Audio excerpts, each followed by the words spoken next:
High everyone, welcome back to my channel. कसे आहात तुम्ही सगळे? आज जी एक्साइटमेंट होती, बऱ्याच लोकांनी मला कमेंट थ्रू विचारलं की झालं का तुझं ड्राय बाल्कनीचं काम, एक्स्ट्रा रूम बनवणार होती, झाला की नाही. तर फायनली ना म्हणजे अजून मला जसं करायचं होतं ना 2-4 गोष्टी तिथे ऍड करायच्या बाकी आहेत, पण त्या व्हायला अजून 3-4 दिवस जातील. म्हटलं आता जास्त एक्सटेंड न करता जे आहे लवकर तुमच्यासोबत जे काही जेवढं काम झालंय तेवढं शेअर करते. तर मी तुम्हाला मागे पण सांगितलं होतं की एक ड्राय बाल्कनी होती, ती ऑलरेडी माझा एक स्टोरूम सारखा मी यूज करत होती. मला एक असं बंद स्टोरूम करून घ्यायचा होता.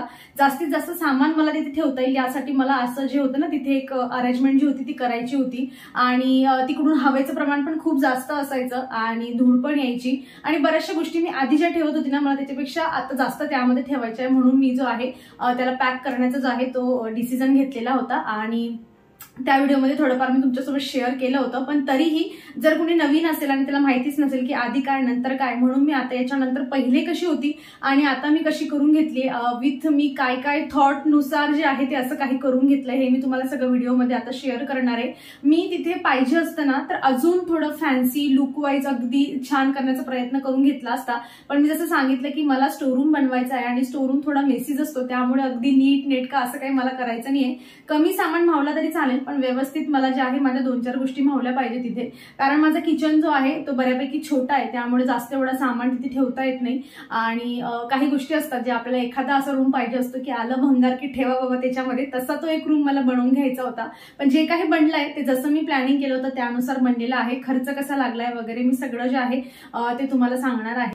सो चला मग आता जास्त वेळ न घालवता मी तुम्हाला पटपट जे आहे सोप्या भाषेमध्ये एक्सप्लेन करते आणि शेवटी सांगा मला कसं वाटलं किंवा तुम्ही तुमचे थॉट्स सांगू शकतात की इथे तू असं असं करून घेऊ शकते. माझ्या फ्युचरच्या पण काही मोठ्या मोठ्या प्लॅनिंग्स आहेत तिथे ज्या एक्झिक्यूट व्हायला अजून बराच जो आहे तो काळ लागणार आहे, पण जसं जे काही होईल मी तुमच्यासोबत शेअर करेल. पण आता जे काही अपडेट आहे मी ते तुमच्यासोबत शेअर करेल. तर अशी काहीशी जी आहे माझी ही ड्राय बाल्कनी आहे. जवळपास 5 फीट इंटू जी आहे 2.5 फीटची जी आहे ही बाल्कनी आहे. आणि ही जी ग्रिल तुम्ही करून घेतलेली बघताय ही आम्ही काही 2-2.5 म्हणजे वर्षापूर्वीच जी होती ना ती करून घेतलेली होती. इथे आमचं फ्रीज वगैरे पण ठेवलेलं असतं आणि बऱ्याच व्हिडिओमध्ये तुमच्यासोबत शेअर पण केलं आहे. आणि थोडं प्रायव्हसीसाठी किंवा हवा थोडी कमी आली पाहिजे त्यासाठी मी इथे हे कर्टन जे होते घरीच बनवून घेतले होते. याने माझं बरंचसं काम व्हायचं, पण तरी हवा खूप जास्त असली ना की मग काही धूळ वगैरे काही थांबायची नाही. आणि मला बराच सामान इथे ठेवायचा होता, जसं तुम्ही आताही बघताय की बऱ्याचशा व्यवस्थित पद्धतीने जे आहे ते सामान ठेवलेलं आहे. वर पण अशी एक शेल्फ बनवून घेतलेली होती, त्यावर जे काही स्टोरेज असतं आपलं जे काही भंगार आहे एक्स्ट्राच्या गोष्टी आहेत त्या सगळ्या माझ्या इथे वर ठेवलेल्या असतात. आणि बऱ्याच वेळा प्रश्न येतो मला की तुझं जे फिल्टर आहे ते तुझ्याकडे फिल्टर नाही का, ते फिल्टर पण आम्ही इथेच लावून घेतलंय ड्राय बाल्कनीमध्ये. आणि वॉशिंग मशीन सुद्धा इथेच आहे. म्हणजे बराचसा जो सामान आहे ना माझा किचनचा माठ आहे, जार आहे, आमच्याकडे जे असतं ना हार्ड वॉटर आहे, त्यामुळे फिल्टर लावलं जरी ना तरी ते 3-3.5 महिन्यापेक्षा जास्त काही टिकत नाही, लगेच खराब व्हायला लागतं. त्यामुळे बाहेरचं विकतचं पाणी जे असतं ते जारने आणावं लागतं मोस्ट ऑफ द टाईम. त्यामुळे इथे जार वगैरे जे असतात ते इथे वर ठेवण्यासाठी अशा पद्धतीने थोडीफार जी प्रोव्हिजन करता येईल टाईल्स वगैरे ठेवून अशा पद्धतीने आम्ही करून ठेवलेलं होतं. पण आता माझं चाललं होतं की याला जर एक पॅक व्यवस्थित करून घेतलं तर सगळ्यात महत्त्वाची काय होईल ना की धूळ माझी जी आहे ती कमी होऊन जाईल. कारण माझी ही ड्राय बाल्कनीचा दरवाजा जिथून आहे ना मध्ये येण्याचा तिथे लगेच समोर किचन असतो आणि मग ती हवा जी असते ना किचनच्या खिडकीमधून पण येते आणि इकडून पण येते. तर तो जो फोडणीचा धूर असतो तो बाहेर निघायला जागा नसते, कारण इकडून पण हवा आणि इकडून पण हवा. आणि त्यातल्या त्यात बऱ्याच वेळा असं होतं की गॅसला पण हवा लागते, त्यामुळे प्रत्येक वेळा आम्हाला हा दरवाजा बंद करून मग जे आहे पुढचा स्वयंपाक करावा लागायचा. आणि तुम्हाला माहिती आहे सकाळच्या धावपळीत हे सगळ्या छोट्या छोट्या गोष्टी खूप हेक्टिक असतात. आणि परत फ्रीजमध्ये पण काही सामान असलं की घेण्यासाठी यावं लागतं, परत जाताना दरवाजा बंद करावा लागतो. सो असं काहीसं जे होतं ते माझं रिझन होतं, जेणेकरून पॅक झाली की धूळ पण कमी होऊन जाईल, सगळ्यात महत्त्वाचं क्लिनिंग कमी होऊन जाईल माझी आणि त्यातल्या त्यात हवेचं प्रमाण पण कमी होऊन जाईल. सो मी सगळं खाली करून घेताना तुम्हाला हे सगळं दाखवत होती. सगळी बाल्कनी आता जी आहे ती रिकामी करून घेतली आहे, मोस्ट ऑफ जिथे काम करायचं होतं ते. आणि अशा पद्धतीने ही ग्रिल जी होती ना ही आम्ही बनवून घेतलेली होती. एक छोटंसं सजेशन देईल मी एक्सपिरियन्सच्या बेसवर की तुम्हाला जर स्लायडिंग बनवून घ्यायची असतील, असं तुम्ही म्हणजे तुमची मोठी बाल्कनी असेल, छोटी ड्राय बाल्कनी असेल, जर बनवून घ्यायचं असेल ना तर एक गोष्ट नेहमी लक्षात ठेवा की ग्रिल जसं आम्ही ग्रिल आधी करून घेतली आणि नंतर स्लायडिंग करतोय असं करू नका. कारण काय होतं आपण ग्रिल बनवून घेतली ना तर काय होतं की ते लोक छोटं मोठं मेजरमेंट इकडे तिकडे झालं ना की ते ओढून तोडून जे वेल्डिंग वगैरे असतं खिडे वगैरे ठोकून सगळं करून जातात. आणि आपण जेव्हा नंतर स्लायडिंग वगैरे बनवण्याचा प्लॅन करतो ना तेव्हा भरपूर तिरकस वगैरे एरिया असतो आणि म्हणजे नंतर आपण करतो त्यासाठी आपल्याला कॉस्टिंग जी असते ती जास्त द्यावी लागते. तर सगळ्यात आधी आम्हाला जी होती ना म्हणजे अशी एक फ्रेम आम्ही तयार करून घेतली, कारण मला जो एरिया होता, जी ग्रिल आम्ही बनवलेली होती तिथला पण एरिया मला मध्येच पाहिजे होता. जेणेकरून जसं तुम्ही व्हिडिओमध्ये बघितलं की मी माठ ठेवलेला आहे, जार ठेवलेला आहे, तो सगळा सामान मला तिथे जशाच्या तसा ठेवता येईल. नाहीतर मग काय होतं की स्लायडिंग वगैरे बनवली की ती आतल्या बाजूने येते आणि ग्रिल जी असते ती बाहेर राहून जाते, पण मला तसं करायचं नव्हतं. त्यासाठी आधी ही फ्रेम वगैरे त्यांनी बनवून घेतली आणि जसं मी तुम्हाला सांगितलं की सगळं सोबत केलं ना तर तिरकस वगैरेचा काही तामझाम नसतो, त्यामुळे सोबत केलेलं कधीही बेटर. सो ही फ्रेम लावून झाल्यानंतर जे होतं ना तिथे जो मी टाईल्स ठेवलेला होता बघा, ज्याच्यावर माठ ठेवलेला होता, आता तिथे याच्यानंतर टाईल मावणार नाही, कारण ती टाईल्स तिथे ठेवायची म्हटल्यावर ती पूर्ण तशी कट करून घ्यावी लागेल, नाहीतर मग ती पुढे आली असती, कारण ही फ्रेम आलेली आहे आणि या फ्रेमवर जी आहे ती स्लायडिंग आल्या असतात. त्यामुळे आम्ही इथे पण काय केलं ना, एक असं जाडवाला जो पत्रा असतो ना तर ते लोखंडात असं त्या पद्धतीने तिथे पूर्ण लावून घेतलं आणि तिथे वेल्डिंग वगैरे करून घेतली, जेणेकरून हा जो पूर्ण सरफेस आहे पुढचा, जिथे आम्ही आता हा पत्रा लावून घेतला, हा पूर्ण मला जो आहे तो यूज करून घेता येईल. आणि थोडंसं वाढवण्यासाठी काहीतरी असं एल शेपची पट्टी असते ती पण तिथे लावली आणि 5 ते 6 दिवस जो होता ना, तरी 8 दिवस लागले असतील ही नंतर जी आहे स्लायडिंग बसवून घेण्यासाठी. सो मेजरमेंट वगैरे त्यानंतर ते घेऊन गेले होते आणि अशा पद्धतीने जे आहे ती फायनली इथे स्लायडिंग लागून जो आहे पूर्ण रूम तयार झालेला आहे. कलरिंग वगैरे त्यांनीच केली होती. फक्त स्लायडिंगचा जर खर्च सांगायचं म्हटलं तर आम्हाला एवढं स्लायडिंग आणि खालचं पण पत्रा लावण्याचं जे लावून घेतलं आहे आम्ही, ते तेवढं जे पूर्ण पॅक करण्यासाठी आम्हाला 18,000 रुपये जी आहे ती कॉस्ट आलेली आहे. आणि जर पूर्णच करायचं म्हटलं असतं तर मग ते 30 अराउंड गेलं असतं. सो अशा पद्धतीने जे आहे तो एक रूम आता तयार होऊन गेलेला आहे. आम्ही जाडीची पण खिडकी जी आहे ना ती तिथे स्लायडिंग म्हणजे लावून घेतली की जेव्हा फ्युचरमध्ये पाहिजे असेल आपण तेव्हा जाडीची खिडकी ठेवून जे आहे व्हेंटिलेशन पण प्रॉपर तिथून होईल. सो इथे वर जे आहे ना ह्या बाजूने पण आहे आमचा फ्रंट जो आहे ना, म्हणजे मेन डोर इकडून दिसतो, जे मी तुम्हाला आता ओपन करून दाखवते. इकडून मेन डोर दिसतो माझा.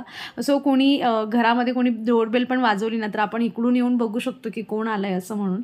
तर तिकडून ते दिसत असतं. तिकडेही एक जाडीची खिडकी लावली आणि ज्या मोठ्या 2 स्लायडिंग विंडो लावल्या आहेत तर तिथेही जे आहे ना एक जाडीची अशी जी आहे ते डोअर बनवून घेतलेलं आहे अशा पद्धतीने, जेणेकरून जिथे आपल्याला जेव्हा पाहिजे तसं आपण तिकडून जी आहे ती हवा घेऊ शकतो. जसं मी तुम्हाला सांगितलं की हवा खूप येते ह्या साईडून आमच्या घरामध्ये, त्यामुळे जेव्हा गरज असली तेव्हा ते आपण यूज करून घेऊ शकतो. आणि अशा पद्धतीने एक छान असा मस्त रूम जो आहे तो माझा बनवून तयार झालेला आहे. आणि इथे जे आहे तुम्हाला खाली मी सांगत होते की हा पत्रा आणि त्यानंतर एल साईडची जी पट्टी वगैरे लावून घेतलेली होती ना तर ती इथे अशा पद्धतीने लावून घेतली, जेणेकरून माझा माठ आणि जे काही अजून मला स्टोरेज ठेवायचं, एखादा छोटा मोठा रॅक पण इथे बसू शकतो. आणि हे सगळं खूप दणकट आहे, त्यामुळे वजनवाल्या पण गोष्टी जर ठेवल्या तर आपण त्याच्यावर ठेवू शकतो. मी फ्रीज पण ठेवलं आहे, ते पण तुम्हाला थोड्या वेळाने सांगतेच मी कसं काय बनवून घेतलं आहे ते. तर अशा पद्धतीने बघा एवढा मोठा एरिया जो आहे तो मला आता सामान ठेवण्यासाठी इथे बनवून तयार झालेला आहे. आणि जे खालची बाजू आहे ना याच्या खाली पण आम्ही स्लायडिंग करून घेऊ शकलो असतो, पण छोट्या छोट्या कारणांमुळे मी केली नाही, कारण शेवटी एरिया जो काही आहे तिथे आपल्यालाच वापर करायचा. इथे स्लायडिंग केली असती ना, जी छोटीशी भिंत उरते ना खालची तिथे ती उरली नसते आणि तिथे झाडू ठेवता येतो. आणि तो कॉर्नर जो आहे ना तिथे माझे डस्टबिन वगैरे असते. तुम्ही व्हिडिओ पुढे बघत गेले की तुम्हाला समजेल. जर स्लायडिंग केली असती तेवढा एरिया पूर्ण पॅक होऊन गेला असता आणि झाडू वगैरे सगळं जमिनीवर ठेवावं लागलं असतं. असं छोट्या छोट्या गोष्टींचा विचार करून जे आहे बनवून घेतलं आहे. आणि माझी अजून पुढची पण प्लॅनिंग आहे, त्यामध्ये काही अडचण यायला नको त्यासाठी मी आधीच पॅक करून घेतलं, कारण जर काचेचं वगैरे लावलं तर दणगट गोष्टी काही करायच्या असल्या तर मग आपल्याला काही करता येत नाही. म्हणून मी डायरेक्ट त्याला सरळ पत्रा लावून घेतला जाडवाला आणि कलरिंग करून घेतलं. आणि काहीही न सामान ठेवता म्हणजे अशी ही बाल्कनी जी आहे ती एवढी आता दिसते. आता बराचसा सामान यामध्ये मी फील केल्यानंतरच तुम्हाला जे आहे ते दाखवते. तर जे डायरेक्ट समोरचा जो म्हणजे डोअर आहे ना, बाल्कनीचा एंट्री करायचा डोअर, तिथे ना हे अशा पद्धतीने फ्रीज ठेवलेला आहे. आणि हा एक बॉक्स आम्ही बनवून घेतला होता, म्हणजे आता ही 4-5 वर्षापूर्वीची गोष्ट आहे. आणि कारण जसं मी सांगितलं की किचन खूप छोटं होतं, त्यामुळे हा जो फ्रीज आहे तो रस्त्यात यायचा आणि म्हणून त्यासाठी आम्ही त्याला इथे बाहेर काढून घेतला आणि असा बॉक्स बनवून, जास्त मोठ्या साईजचं फ्रीज नाही आमचं, मीडियम साईजचं फ्रीज आहे आणि त्यावर ठेवलेलं आहे. बऱ्यापैकी वजन हे होल्ड करतं. आता 4 वर्ष तरी मिनिमम झालेलेच असतील हे सगळं बनवून. वरच्या साईडला पण स्टोरेज आहे, जिथे जे कर्टन तुम्ही बघितलं होतं तिथेही बराच सामान माझा ठेवलेला असतो. आणि मला ना म्हणजे इथे ना 2 शेल्फ लावून घ्यायचे आहेत. म्हणजे 2 शेल्फ लावल्या तर बराचसा सामान जो आहे ना, म्हणजे डब्बे वगैरे सुद्धा मी इथे ठेवू शकते, कारण आता धूळ वगैरे पाल वगैरे येण्याचं काहीच टेन्शन नाही, सगळ्याकडून अगदी सिक्युअर आहे. त्यासाठीच मी थांबणार होती, पण म्हटलं जाऊ दे ते नंतर येतील, त्याला 4-5 दिवस अजून यायला वेळ होता. आणि म्हणूनच जे आहे म्हटलं तुमच्यासोबत आधी व्हिडिओ शेअर करते. पण इथे आता एक तसा जो आहे तो प्लॅन मला करून घ्यायचा आहे, शेल्फ बनवून घ्यायचे जेणेकरून काही ना काही सामान मग त्यावर ठेवता येतो.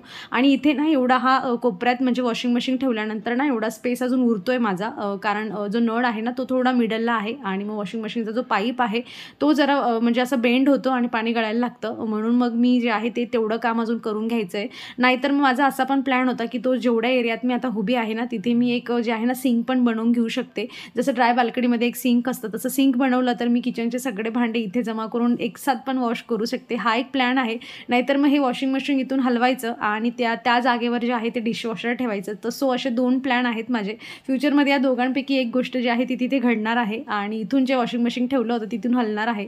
सो काहीचं सामान ठेवून जे आहे ते अशा पद्धतीने सध्या तरी ती बाल्कनी जी आहे ती दिसते माझी. बराच सामान मला इथे ठेवून घ्यायचं आहे, पण व्हिडिओ तुमच्यासोबत लवकर शेअर करायचा होता म्हणून थोड्याशा 2-4 गोष्टी ठेवून फटाफट व्हिडिओ शूट करून तुमच्यापर्यंत पोहोचवते. मी जे तुम्हाला सांगितलं की इथे मला डिशवॉशर जे आहे ते ठेवायचं आहे किंवा मला इथे सिंक बनवून घ्यायचं आहे, ती आयडिया तुम्हाला कशी वाटते मला नक्की कमेंटमधून सांगा. तर मग मला हवा तसा माझा छोटासा स्टोरूम जो आहे तो इथे बनवून तयार झालेला आहे.